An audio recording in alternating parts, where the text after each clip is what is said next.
Hello दोस्तों, हिंदी भाई सुब्रन channel में आपका फिर से एक बार स्वागत है। हम लेके आए भारतीय भूगोल में टॉपिक है नदी, झील, प्रपात और परियोजनाएं, जिसकी मैंने एक क्लास करवा दी है। अब ये दूसरी प्रैक्टिस क्लास है। तो चलिए शुरू करते हैं। इन इन सभी में टोची, गिरगिट, गिलगिट तथा हुजा किसकी सहायक नदियां हैं? इम्पोर्टेंट क्वेश्चन है दोस्तों। रेलवे में ऐसे ज़्यादातर क्वेश्चन पूछे जाते हैं, तो सही आंसर होगा ऑप्शन नंबर बी, सिंधु नदी। अगला प्रश्न, निम्न में से किस नदी की बोरो-फेनाल सहायक नदियां हैं? निम्न में से किस नदी की बोरो-फेनाल सहायक नदियां हैं? तो किस नदी की हैं? तो सही आंसर होगा ऑप्शन नंबर सी, दामोदर। अगला प्रश्न, निम्न में से गंगा की कौन सी सहायक नदी उत्तर की ओर बहती है? उत्तर की ओर कौन सी बहती है गंगा की सहायक नदी? तो ये बहती है सोन नदी, ऑप्शन नंबर सी। अगला प्रश्न, गंडक किसकी सहायक नदी है दोस्तों? गंडक जो है वो किसकी सहायक नदी है? ये तो आप लोगों को पता ही होना चाहिए। तो ये है गंगा की। गंगा की सहायक नदी गंडक है। ठीक है दोस्तों, ऑप्शन नंबर डी। अगला प्रश्न, लूनी नदी किस में गिरती है? यानी लूनी नदी कहाँ गिरती है? कच्छ का रनवे, गोदावरी का मोहाना या केरल का समुद्र तट या गंगा मोहाना, कहाँ गिरती है दोस्तों? तो सही आंसर होगा कच्छ का रण, ऑप्शन नंबर सी।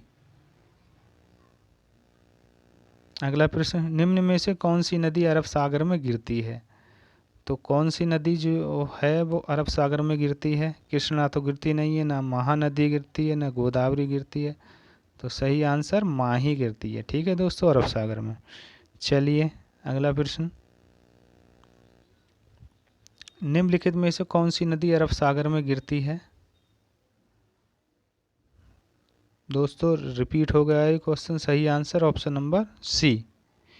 चलिए अगला प्रश्न, नर्मदा नर्मदा नदी का अधिकांश भाग भारत के किस राज्य में बहता है? नर्मदा नदी का अधिकांश भाग भारत के किस राज्य में बहता है? तो किस राज्य में बहता है दोस्तों? तो सही आंसर होगा ऑप्शन नंबर सी, मध्य प्रदेश में। ठीक है दोस्तों।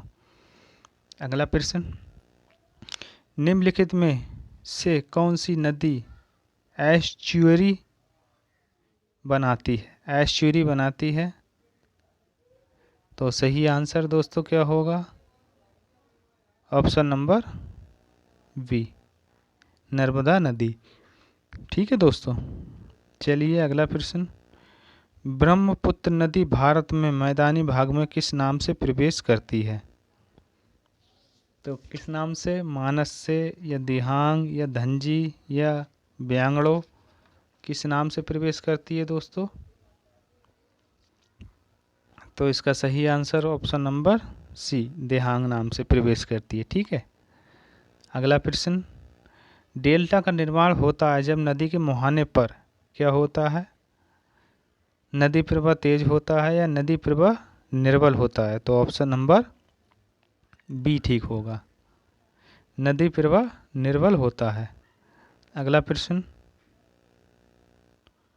निम्नलिखित नदियों में से कौन सी नदी अपने मुहाने पर कोई डेल्टा नहीं बनाती?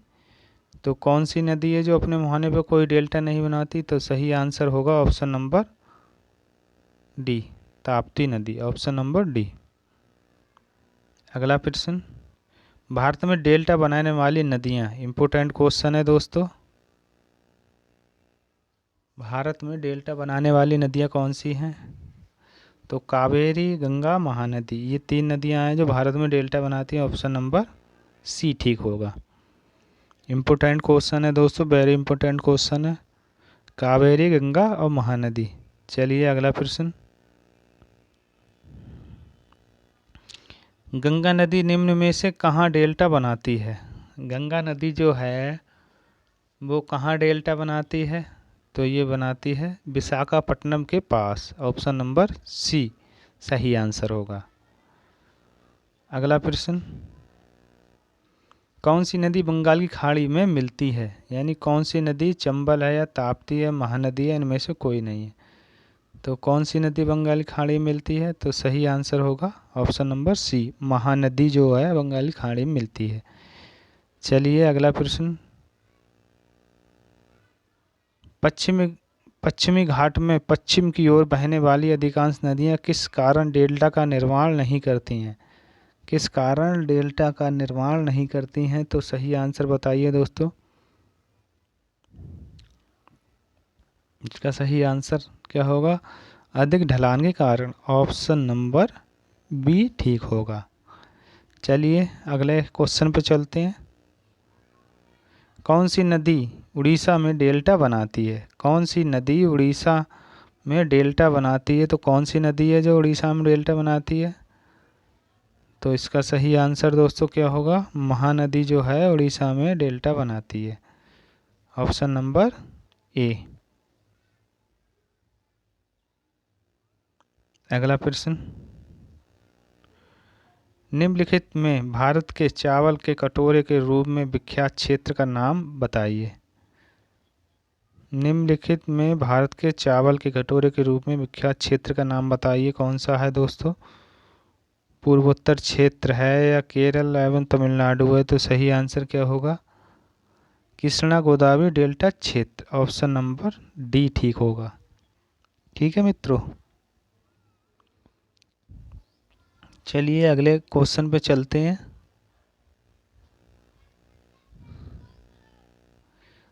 अरब सागर में गिरने वाली नदियां डेल्टा क्यों नहीं बनाती हैं? ये इम्पोर्टेंट क्वेश्चन है दोस्तों। ये अरब सागर में गिरने वाली नदियां जो है डेल्टा क्यों नहीं बनाती हैं? तो इम्पोर्टेंट क्वेश्चन है।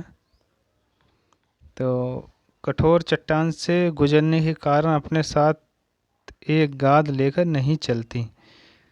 कठोर चट्टानों से गुजरने के कारण अपने साथ एक गाद लेकर नहीं चलती। तो सही आंसर ऑप्शन नंबर सी होगा। ठीक है दोस्तों, अगला प्रश्न व्याख्या पढ़ते हैं इसकी। अरब सागर में गिरने वाली मुख्य नदियां नर्मदा एवं सोन हैं, जो विंध्य पर्वत श्रृंखला की कठोर चट्टानों से गुजरती हैं, जिससे वे अपने साथ गाद लेकर नहीं चलती। यही कारण है कि ये नदियां डेल्टा नहीं बनाती। ठीक है दोस्तों, नर्मदा एवं सोन नदी जो हैं अरब सागर में गिरती हैं। इम्पोर्टेंट क्वेश्चन है ये दोस्तों। चलिए अगला। भारतवर्ष की सबसे लंबी नदी कौन सी है? भारतवर्ष की जो सबसे लंबी नदी है तो वो है गंगा नदी। ऑप्शन नंबर डी ठीक होगा। अगला प्रश्न। भारत की सबसे लंबी नदी कौन सी है? तो सही आंसर दोस्तों क्या होगा? भारत की सबसे लंबी नदी कौन सी है? तो सही आंसर होगा गंगा नदी। Option number C. अगला प्रश्न। कहाँ भागीरथी और अलकनंदा मिलकर गंगा बन जाती हैं? यानी किस किस स्थान पर भागीरथी और अलकनंदा मिलकर गंगा नदी बन जाती हैं? तो सही आंसर दोस्तों क्या होगा? तो अपना इलाहाबाद। इलाहाबाद का नाम क्या हो गया है नया? प्रयागराज। तो option number B Dev Prayag. ठीक है दोस्तों, चलिए अगले प्रश्न पे। अरावली पर्वत श्रृंखला निम्नलिखित नदी प्रणाली से द्विविभाजित होती है। अरावली पर्वत श्रृंखला निम्नलिखित नदी प्रणाली से द्विविभाजित होती है। तो इसका सही आंसर लूनी और बनास से। ऑप्शन नंबर डी ठीक होगा। अगला प्रश्न। सिंधु नदी का उद्गम स्थल क्या है? सिंधु नदी का जो है उद्गम स्थल क्या है दोस्तों? तो इसका सही आंसर होगा मानसरोवर झील। Option number C. चलिए दोस्तों, क्लास यहीं पर समाप्त होती। क्लास कैसी लगी कमेंट्स में ज़रूर बताना। मिलते हैं फिर इसकी अगली क्लास में। तब तक के लिए दोस्तों धन्यवाद।